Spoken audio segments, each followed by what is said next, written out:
Пролетните алергии ги полнат болниците. Со кивање, течење на носот, солзење и печење на очите лекарска помош бараат и млади и стари. Во Македонија речиси нема место каде што граѓаните не се изложени на поленска алергија. Податоците на клиничката болница во Битола покажуваат дека зголемен е бројот на алергиски заболувања во југозападниот регион на Македонија. Во овој период, кога се алергиите, 80% од прегледите се однесуваат на алергиските заболувања. Тоа е голема бројка. А инакум, како што спомнав, третина од населението боледуваат од алергиски реакции. Сега некои боледуваат од сезонски алергиски реакции, некои боледуваат од целогодишни.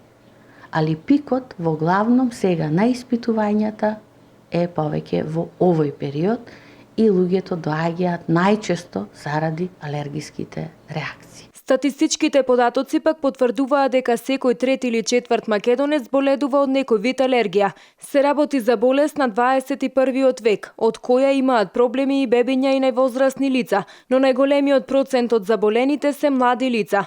Доколку алергијата е откриена навреме, според стручните лица многу е поголем ефектот од дејството на терапијата, за да не дојде до влошување на состојбата. Секој трет или четврт македонец, би страдал од алергиските реакции.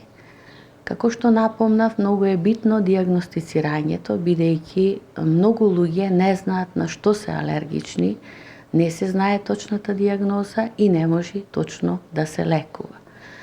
Кај многу луѓе се поставуваат и други проблеми, квалитетот на живот е многу потежок. Затоа викам, подобро е да се знае точната дијагноза, за да се избегнат причинителите, да се подобри комплијансата, квалитетот на животот. Зголемениот број на граѓани со алергии во овој период е поради цветањето на тревата. Алерголозите предупредуваат дека највисоки нивоа на полен има во периодот од 10 до 16 часот, особено кога се ветровити, топли и суви деновите. Токму заради тоа, стручните лица препорачуваат граѓаните подложни на алергиски реакции да одат на прошетки, но доцна попладне и тоа во оние денови кои следат веднаш побилни врнежи.